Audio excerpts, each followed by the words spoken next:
Eu gostaria de convidar vocês a abrir as suas Bíblias no livro de Provérbios, capítulo 29, perdão. Provérbios capítulo 29 é um texto conflitante. E o tema de hoje está aqui, em qual no texto, na nossa tela. Melhor que o pecado é, está faltando um acentozinho, eu troquei, mas a Fabiana não viu, é não pecar. Melhor que o pecado é não o quê? Não pecar. Não pecar. Provérbios o quê? Eu mandei uma segunda, mas tudo bem. Provérbios capítulo 29. Então, o que isso quer dizer?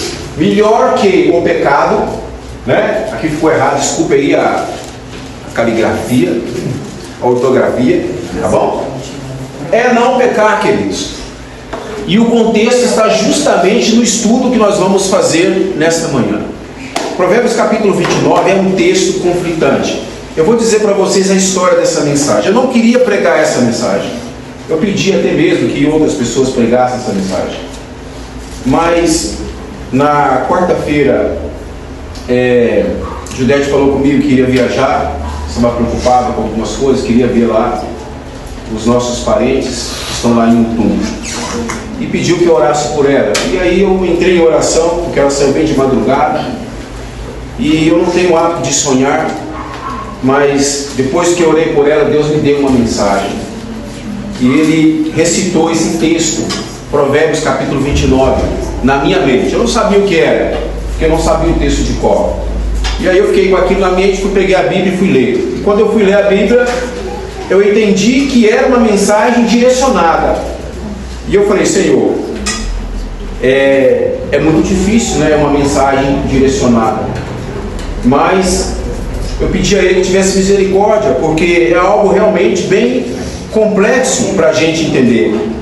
E, contudo, o texto diz no verso 1: o homem que muitas vezes repreendido endurece a cerviz, será quebrantado de repente, sem que haja cura. Eu fiquei com isso na minha mente, martelando. E eu vou dizer para vocês que passou 1001 interpretações alarmistas, porque nós somos assim. Mas a mensagem de Deus é uma mensagem para nos chamar a nossa atenção.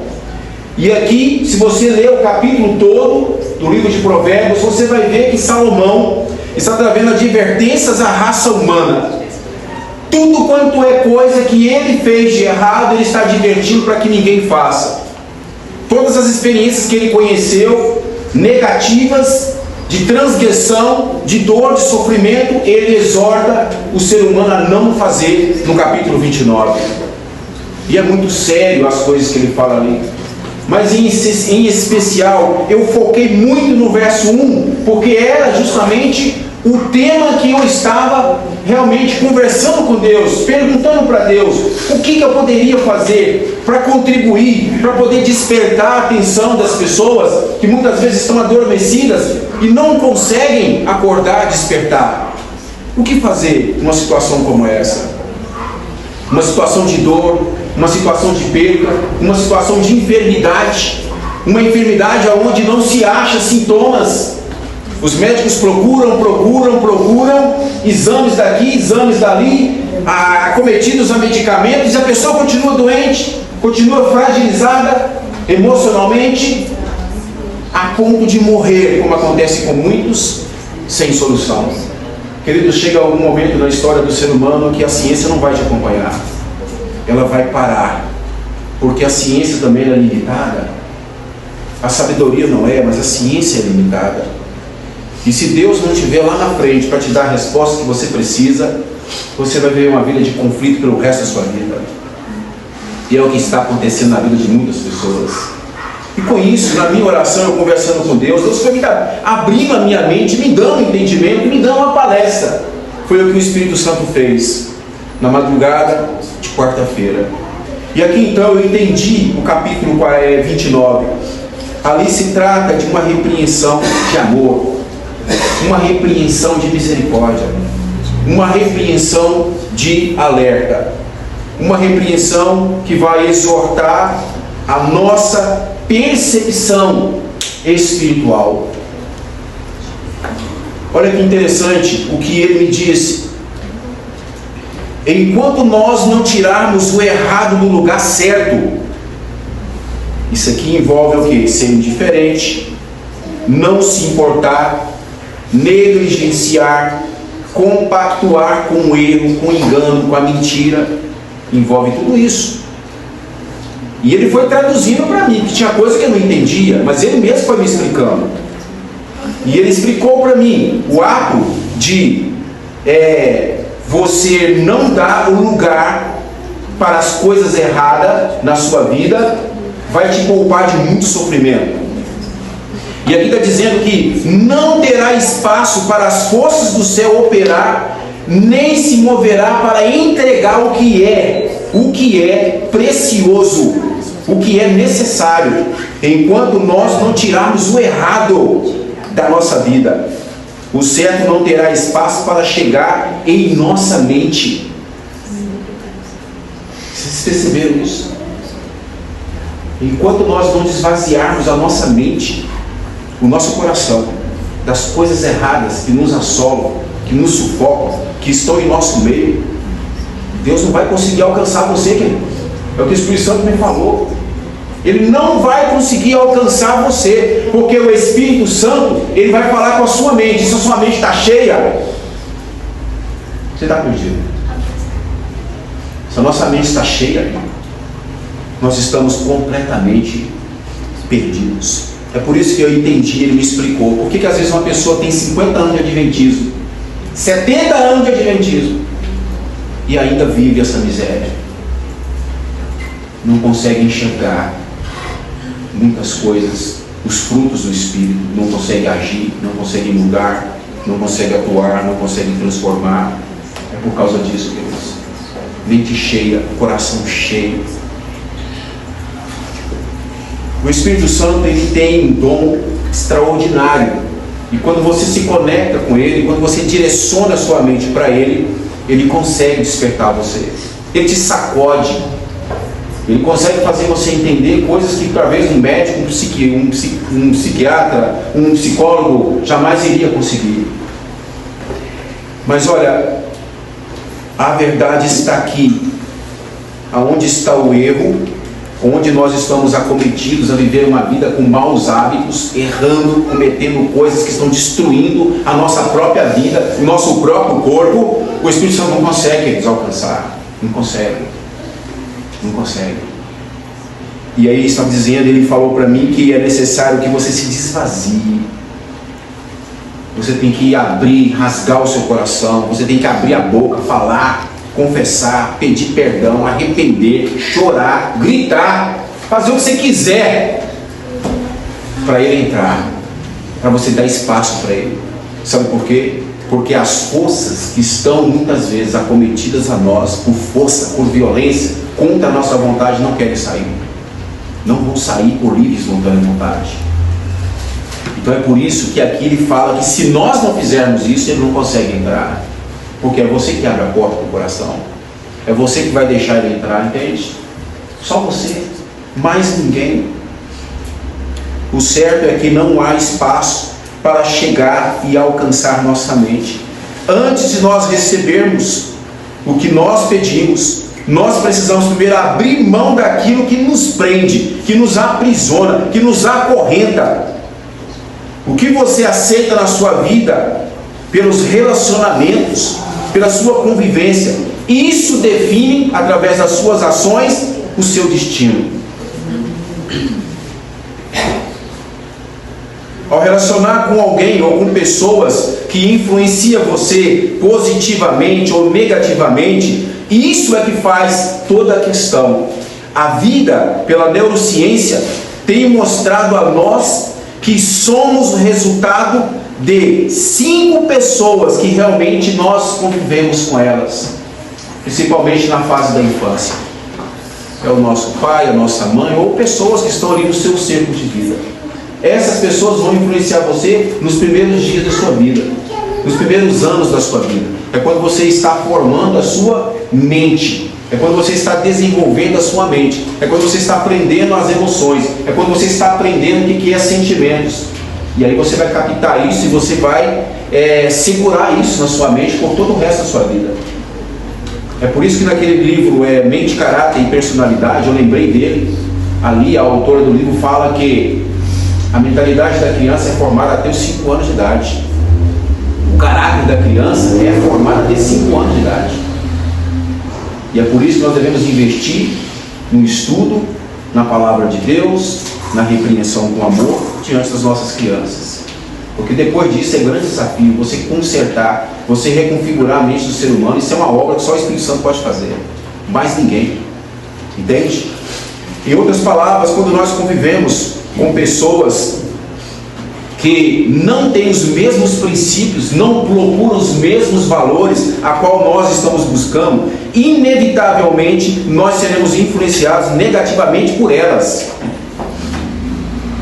Temos que ter um senso intelectual a buscar, pois muito será desenvolvido diante desses contatos que são mal influências. E nós precisamos saber como controlar os nossos pensamentos. Isso é algo que nós não conseguimos perceber tão facilmente. Uma pessoa, por exemplo, quando ela sai de um lugar e vai para o outro, você saiu aqui de Minas Gerais e você vai morar, por exemplo, lá em Vitória, no Espírito Santo. Se você ficar lá 3 meses, você vai chegar aqui falando capixaba, você vai chegar aqui cheio de gíria, você vai chegar aqui falando palavrões. É verdade, porque você convive com aquelas pessoas, é a forma deles ser, eles são assim. Eles conversam falando gíria, eles falam palavrão. Eu sei que não são todos, né? Mas uma boa parte sim, né? Olha, por exemplo, os carioca no Rio de Janeiro. Você vai chegar aqui falando igual eles. Então quer dizer que no inconsciente a mente humana ela copia as ações, o proceder de outras pessoas.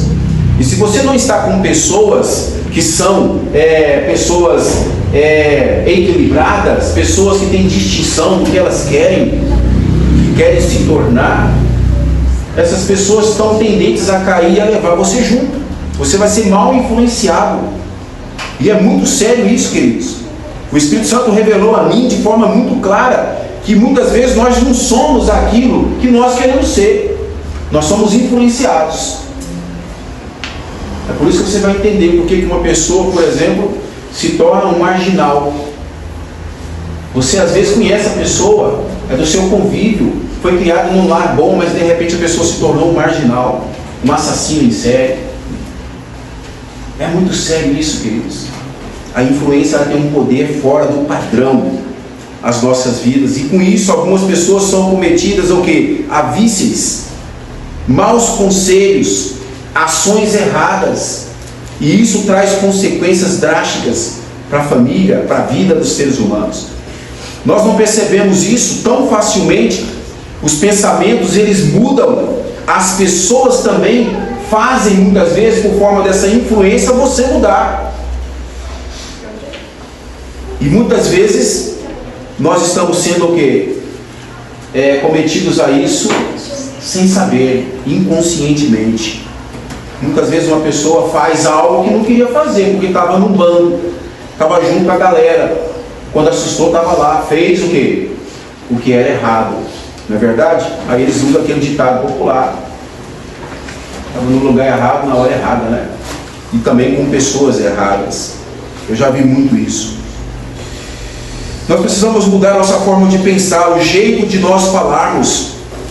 Se você não percebe, porque você está sendo acometido a uma má influência, porque isso acontece de forma inconsciente, você tem que começar a olhar para si, perceber, avaliar você, a sua conduta. Você acha que é forte o suficiente, mas você não é. Ninguém é forte o suficiente. Ninguém é. No momento de fraqueza, você vai ceder. Eu que sou uma pessoa que estou, como diz assim, numa jornada espiritual. Se eu começar a andar com pessoas que têm o vício do alcoolismo, uma hora ou outra eu vou acabar cedendo. Eu vou acabar bebendo com eles. Eu consigo controlar uma vez só, não vai me afetar não. Eu vou ser influenciado negativamente. E não é só nessas coisas, é em tudo. Até mesmo os seus valores podem ser o quê? comprometidos. E para você manter esses valores intactos na verdade, e ser quem você realmente sabe que é necessário que você seja, você precisa então fazer um grande peneiramento de pensamentos, de influências e até mesmo de pessoas. Ou a gente filtra quem entra na nossa vida e conseguimos influenciá-las positivamente diante daquilo que nós cremos que é o correto, que é o importante, ou então essas pessoas vão ser molas propulsoras a impulsionar você para fora do seu caminho, vai fazer você abandonar a sua jornada, vai fazer você voltar atrás com seu vício, com seus maus hábitos, com as suas ações, vai fazer você voltar atrás. Queridos, nós sabemos que existem muitas pessoas que estão querendo levar você para baixo, e é para isso que nós precisamos do discernimento espiritual. O maior fruto do Espírito, não sei se vocês lembram disso, mas o último que o apóstolo Paulo fala o quê? Domínio próprio. E como que eu vou ter domínio próprio se eu não tenho uma mentalidade curada? Que eu não venho a entender quem é o homem que Deus quer que eu seja? Eu fico dividido entre os prazeres da carne e entre o que? A vontade de Deus para a minha vida. Como é que eu posso fazer?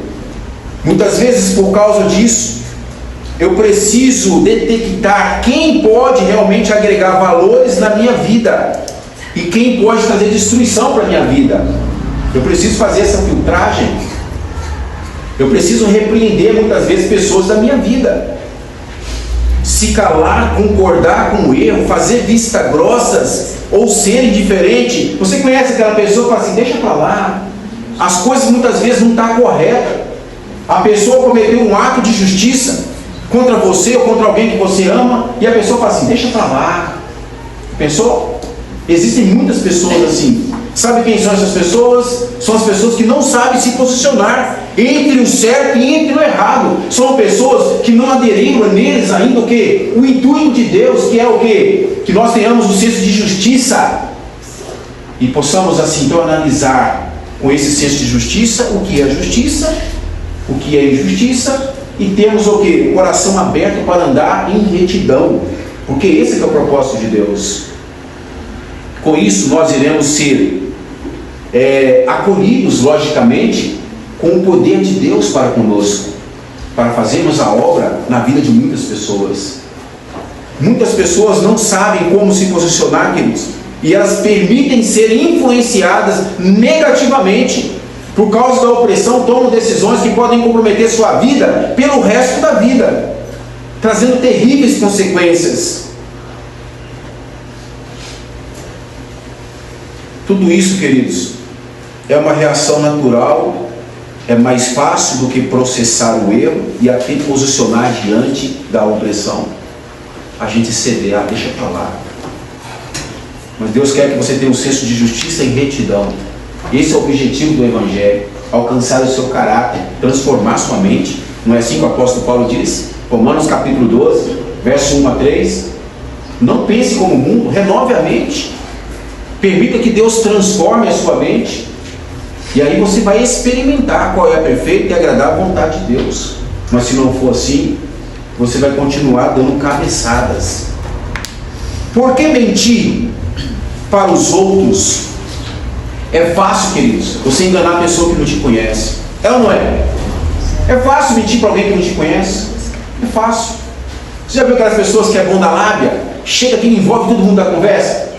Quem conhece ele não engana. Agora quem ele não conhece, quem não conhece ele vai enganar facilmente. Ele te convence você a arrumar dinheiro para ele, a emprestar alguma coisa para ele, a acreditar numa mentira dele, facilmente. Porque nós ainda não temos despertado em nós o senso de justiça e retidão. Porque quando nós temos isso, o Espírito Santo começa a te dar uma visão analítica sobre essa pessoa. E aí você já sabe com quem você está lidando e que palavras você deve falar a ela. Aqui está dizendo que, ou seja, ele me disse abertamente isso, Porque mentir para os outros é fácil, mas mentir para nós mesmos, isso aqui, queridos, é algo bem complexo. Aqui agora está o clímax do que ele me disse. Por que as pessoas sofrem? Por que as pessoas estão acometidas a doenças psicossomáticas, né? As doenças da mente. Se eu estiver errado, vocês me perdoem. Mas essas doenças da mente são muitas vezes acometidas por causa disso. Porque a pessoa mente para ela mesma. Você chega a pessoa, e aí, como é que tá? Tá tudo bem. Tá tudo bem, graças a Deus. Já cumprimentou alguém assim? Você sabe que a vida da pessoa está uma miséria, está uma desgraça, perna pro ar, e você pergunta, e aí, como é que você está? Estou bem, graças a Deus, tudo está na paz. Essa pessoa está mentindo para ela mesma. E você pode ter certeza que quando ela coloca a cabeça no travesseiro, as coisas não são boas. Os resultados são terríveis, os conflitos vêm. Doenças começam a surgir, queridos, porque o corpo não aguenta. O corpo ele começa a reagir, o corpo se sente sufocado. E a pessoa começa a ter dor no corpo, não sabe o que é. Começa a ter paralisia, não sabe o que é. Dor de cabeça, dor no estômago, agonia, ansiedade, opressão, dor no peito, não sabe o que é. Sabe o que é?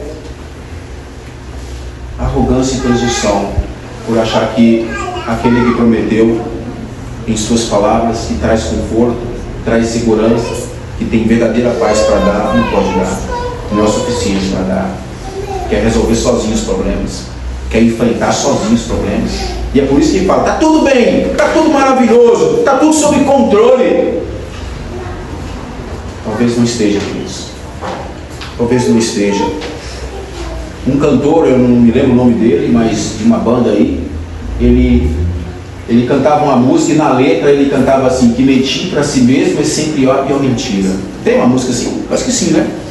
Tem. Que mentir para si mesmo é sempre a pior mentira. Eu lembrei dele quando eu tive aqui esse insight. Mas o que fazer? Como resolver uma situação como essa?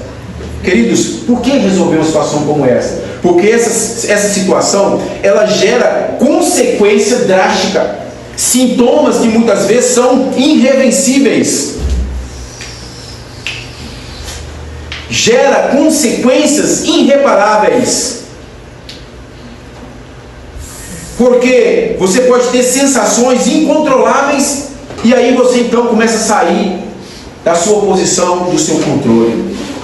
Você pode até enganar a si mesmo por algum tempo, talvez até por alguns anos, queridos.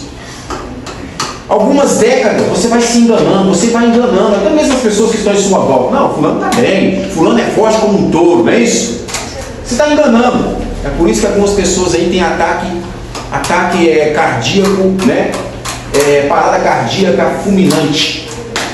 Você sabe o que faz uma pessoa ter uma parada cardíaca fulminante? Não é o colesterol, queridos. É o cúmulo de adrenalina e toxina no sangue. É isso que faz uma pessoa ter uma parada cardíaca fulminante. O estresse mata a pessoa. O estresse mata. E essa pessoa está tão acometida aí, está segurando tantas toxinas, tantas coisas do sangue, que ela tem um colapso. E o coração já não aguenta mais o que? A força, a pressão que a mente cobra dessa pessoa. A mente dela está cobrando dela mesma, está pedindo socorro para ela mesma, e ela não toma providência, ela não faz sem fazer, aí o corpo entra em colapso. Durante até alguns anos nós podemos mentir e enganar a nós mesmos, e até algumas pessoas, mas o corpo sente e reage. Ao segurar por tanto tempo de forma inconsciente, teremos reações adversas, não só no físico, mas principalmente no mental e no emocional. E enquanto começa isso a extravasar, a vazar do seu corpo, você agora começa a se afogar nas suas próprias mágoas, na sua própria culpa, nos seus próprios erros. E isso se torna inflamações, traduzindo para a ciência. Os médicos identificam isso como inflamação. Começa a inflamar uma parte do corpo, uma outra. e você trata uma, o remédio está fazendo efeito, melhora por um tempo, depois já vem uma outra e outra e outra. Chega um momento em que você vai tomar aí pelo menos umas 20 a 30 drogas diariamente. Porque a medicina ele tem solução para tudo, não é verdade? Está com dor de cabeça, toma dipinona. Está com reumatismo, está com inflamação no corpo, né? Toma Voltaren. Vai dando remédio. Está com dor no estômago, vamos tomar um omeprazol. A solução é uma pílula mágica que vai tomar a decisão por você. Ou seja, vai cortar a informação cerebral de que tem algo errado no seu corpo. É só isso que os remédios fazem, mais nada. Tira a informação natural que o seu corpo reage e fala para você está ficando doente. A dor de cabeça, estou te avisando que tem algo errado. Você tem que mudar seus hábitos alimentares, tem que fazer atividade física, tem que melhorar a sua relação familiar, tem que buscar um conforto espiritual, respirar um ar puro, fazer uma caminhada, relaxar, ter uma boa noite de sono. É isso que o corpo nos cobra. Os remédios naturais que Deus colocou à disposição para nós seres humanos. E será que nós temos feito isso? Eu acho que não. Alguns tentam. Alguns aí estão aí na luta, não é verdade? Porque não é fácil. Não é fácil fazer isso. Não é fácil abrir mão, querido, sabe do quê? Das ganâncias. Uma outra oportunidade eu quero falar um pouco sobre o ego aqui em uma mensagem aqui no evangelismo. Vou falar sobre o ego. O que o ego está fazendo com o ser humano? Você abrir mão de si mesmo, abnegar-se. Isso é um grande desafio. Entende? Queridos, eu não quero ser muito longânimo aqui nessa mensagem, mas a minha conversa com Deus nessa madrugada me trouxe grandes despertamentos. E Ele me falou abertamente por que algumas pessoas, e até mesmo eu, a minha família, alguns da minha família, têm sofrido. É porque o corpo ele não está resistindo a tantos e tantos ataques, né? Inflamações, amarguras, remorsos, falta de perdão, sentimento de culpa aguçado por causa de erros do passado que não foram resolvidos, problemas que não foram selecionados. Deixa para lá. Isso aí custa um preço altíssimo, queridos. Um preço altíssimo. Se negarmos isso, cada dia isso vai se tornando mais forte, mais opressor, mais dor de cabeça, mais agonia, sufoco no peito, até nos levar à ruína, até nos levar à morte. E aqui agora eu entendi o capítulo 29, verso 1. Porque que no finalzinho está falando abertamente com respeito à questão de não alcançar muitas vezes o objetivo da cura na pessoa. Quando você lê isso aqui de forma superficialmente, você vê assim, nossa mãe, Deus vai sentenciar juízo contra essa pessoa. Deus vai, como diz assim, vai queimar ele no fogo do inferno. Mas não é isso que o texto está aqui abrangindo. Ele está falando aqui com respeito à nossa resposta decorrente à cura. Não há um juízo de Deus diante de nós pela nossa rebeldia, pela nossa indiferença, pela nossa dureza de servi-lo. Não! O Espírito Santo, queridos, ele é maravilhoso, ele é longânimo. Olha o que diz o texto de 2 Pedro, capítulo 3. Jesus retarda a sua volta, porque Ele não quer que nenhum ímpio venha se perder, mas que todos venham o quê? Se converter dos seus maus caminhos, para ter salvação, para ter vida eterna. Esse é o propósito divino. Deus não quer que nós vivemos uma vida de dor, de sofrimento, essa vida sufocante, aonde nós achamos que nós precisamos trabalhar, ganhar dinheiro, porque nós achamos que o dinheiro resolve tudo.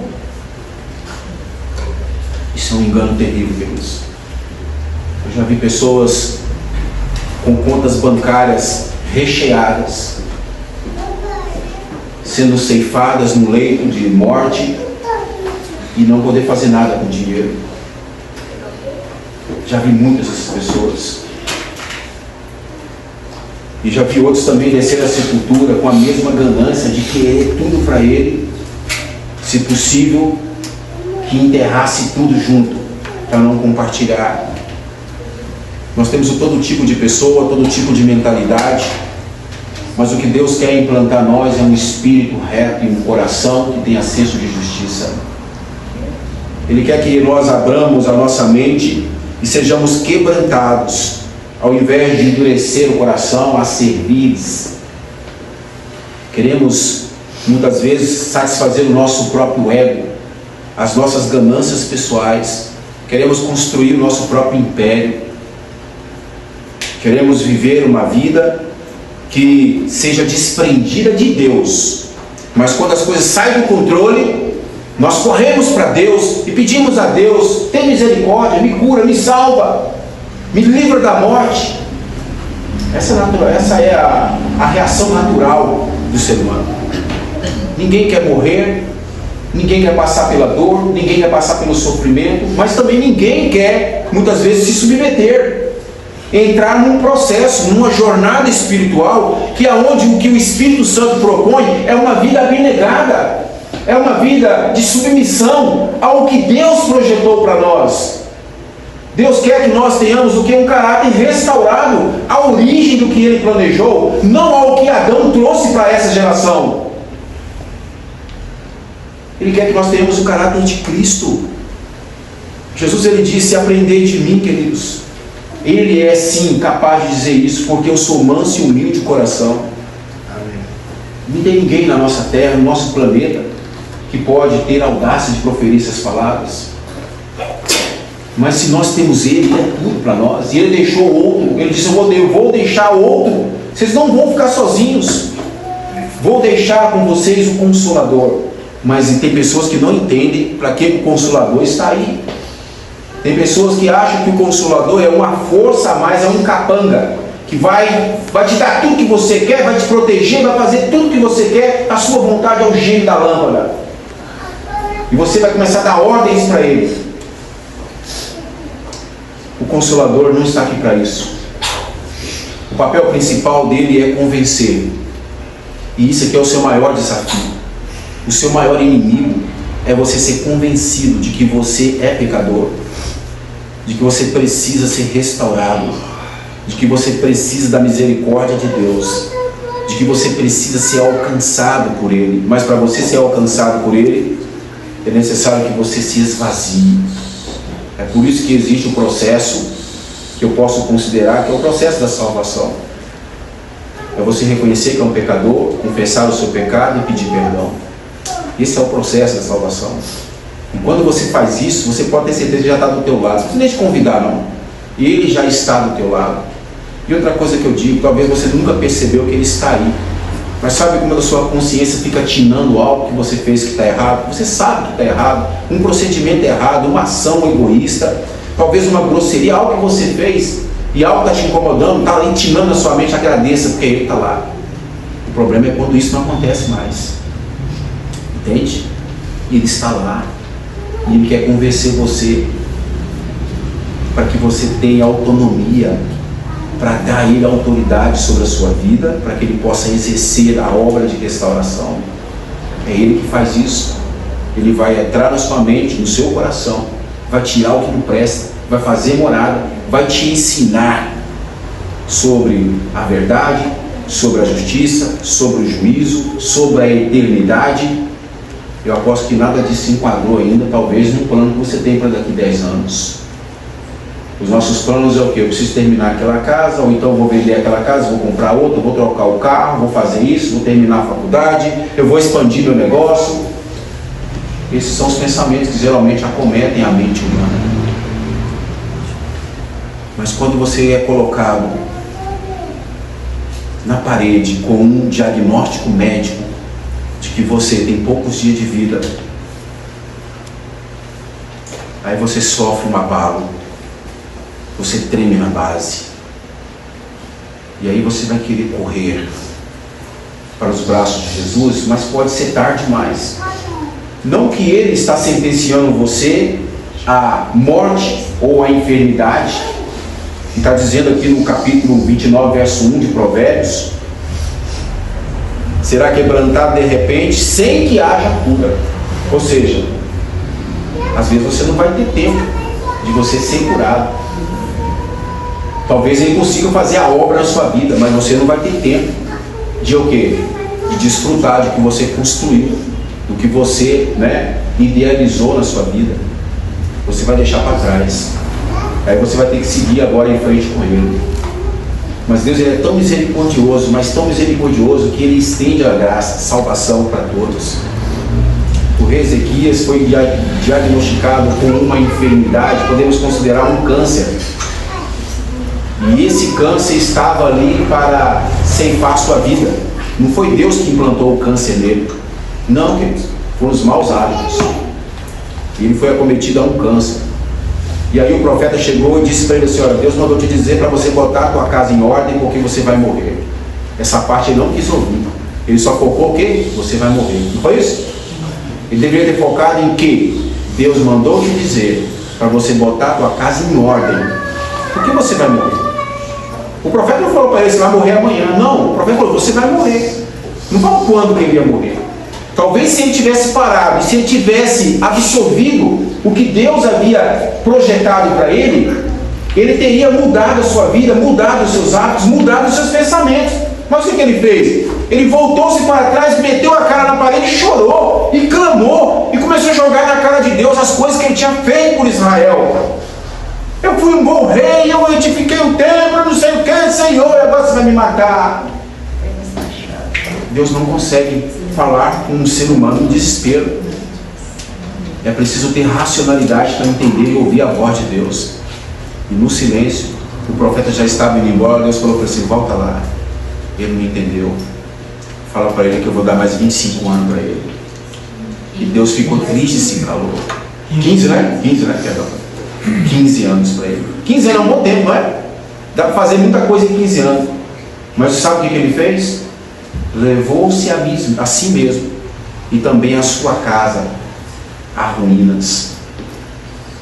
O episódio mais triste disso, sabe o que é? Depois que o cara foi curado por Deus, chegou pessoas de tudo quanto é lugar para poder saber o que aconteceu, porque ali as pessoas comunicavam, né? Não é como hoje, mas eles davam as notícias e falavam: olha, o rei vai morrer, não sei o quê. E as pessoas estavam sabendo aí, foram lá para saber, né, o que aconteceu, que do nada ele estava muito ruim e de repente ficou curado. O que aconteceu? Mas o que ele fez? Ele foi desfilar pelo palácio, mostrar todas as suas conquistas, mostrar as suas riquezas, mostrar o seu potencial do exército. Mas ele falou do Deus que curou ele. Ele falou do Deus que foi misericordioso com ele, que prolongou os seus dias mais 15 anos. Não. Sabe por quê? Porque ele não entendeu o que é põe a tua casa em ordem. Talvez eu esteja falando para você nesta manhã que ainda não entendeu o que significa colocar a sua casa em ordem. Aqui nós temos duas questões. A casa pode ser a casa física, ou pode ser uma casa espiritual, que é o seu próprio corpo, porque a palavra de Deus fala que o nosso corpo ele é um templo de habitação do Espírito Santo. E o Espírito Santo ele não habita numa casa suja, numa casa cheia, numa casa transtornada. E quando Deus disse para ele: coloca a tua casa em ordem, Deus talvez estava dizendo para ele colocar a sua espiritualidade em dia. Se prepare, coloque em dias a sua vida, a sua fé, organiza a tua família, prepare teu descendente, quem vai reinar no teu lugar. Deus ia dar um tempo para ele, mas ele focou na casa física, mostrou o reino, mostrou o império, mostrou as suas forças, o seu poder, os seus tesouros no templo, e ele se exaltou. Mas depois ele foi condenado à sua própria incoerência. Que Deus possa ter misericórdia. Eu quero fazer um apelo ao seu coração, que você possa avaliar esta mensagem, pensar, conversar com o Espírito Santo e pergunte para ele o que você precisa fazer para você melhorar. Eu vou dizer uma coisa aqui, meu tempo já acabou. Quando eu terminei de ter esse insight, eu ouvi essa palestra, essa conversa com ele na madrugada de quarta-feira, eu perguntei para ele assim: o que eu tenho que fazer, Senhor, para me melhorar? O que eu tenho que fazer? E ele falou para mim 3 coisas importantes. Primeiro, reveja os seus valores. Reveja os seus valores. O que é importante para você? Segundo, cuide do teu corpo. Cuide da tua mente. Cuide do teu corpo, cuide da tua mente. Em terceiro lugar, sabe o que ele falou para mim? Tenha cuidado com o tempo. Nós achamos, queridos, que nós vamos viver eternamente. Meu pai faleceu essa semana, com 99 anos de idade. E eu perguntava para ele assim: pai, o senhor quer morrer? Não nos dias que ele estava no hospital antes, quando a gente estava junto, conversando. E ele respondia e ria, dizia: eu não quero morrer. Eu falei: oxalá que o senhor fique até Jesus voltar, porque o senhor não vai passar pela morte. Mas ele descansou, queridos. Ele descansou. Ele não conseguiu fechar os seus 100 anos. Mas Deus deu a ele um grande privilégio. A palavra de Deus fala que 70 anos é um tempo que está determinado hoje para o ser humano. 80 anos com cansaço e enfado. O passar disso, né, Jesus falou, ou seja, a palavra falou que é cansaço e enfado. E eu falei: pai, o senhor passou mais 20 anos para frente. Deus foi misericordioso. Olha que coisa maravilhosa. O senhor conheceu os seus netos, bisnetos. O senhor teve ainda grandes oportunidades. Mas agora, pai, comece a colocar a sua vida em ordem. Comece a restaurar a sua alma, o seu coração. Porque eu sei que em breve Jesus vai te chamar. Queridos, talvez eu esteja falando para alguém que ainda não tenha tido um chamado de Deus para essa repreensão com amor, para essa restauração. O Espírito Santo, ele quer restaurar a sua mente, o seu coração. Ele quer levar você para o foco da mensagem central do Evangelho. Aquele que crê em mim, ainda que morra, viverá. O que Jesus fala é sobre vida eterna. Ele não fala de um tempo limitado, de 100 anos. Ele fala de vida eterna. O convite que eu faço para você pensar nesta manhã: o quanto você tem investido para a sua vida eterna? O quanto você tem dedicado a isso? O quanto você tem colhido informações sobre isso? Que Deus tenha misericórdia de todos nós, que possamos viver isso como uma maior essência no nosso coração, como um combustível para podermos seguir avante. Nós temos muitas coisas a fazer, mas nada dessas coisas vai com você para a eternidade. Você pode ter certeza que não. Você só vai levar uma coisa. Presta bem atenção no que eu vou falar. Você só vai levar o que Ele está tentando trazer para você. Você só vai levar para o céu um caráter renovado, um caráter transformado, um caráter que foi o que? Abnegado ao eu, às coisas materiais, às coisas físicas, e se agarrou ao que é espiritual. Que Deus abençoe, que todos nós possamos ter isso em nosso coração. É o meu desejo, e o pedido que eu faço é que vocês continuem orando, intercedendo pelas pessoas que têm essa dificuldade, porque não é fácil. Mas Jesus um dia irá voltar e trazer paz ao nosso coração, e com certeza estará entregando para todos nós o galardão, a coroa da justiça. Deus nos abençoe.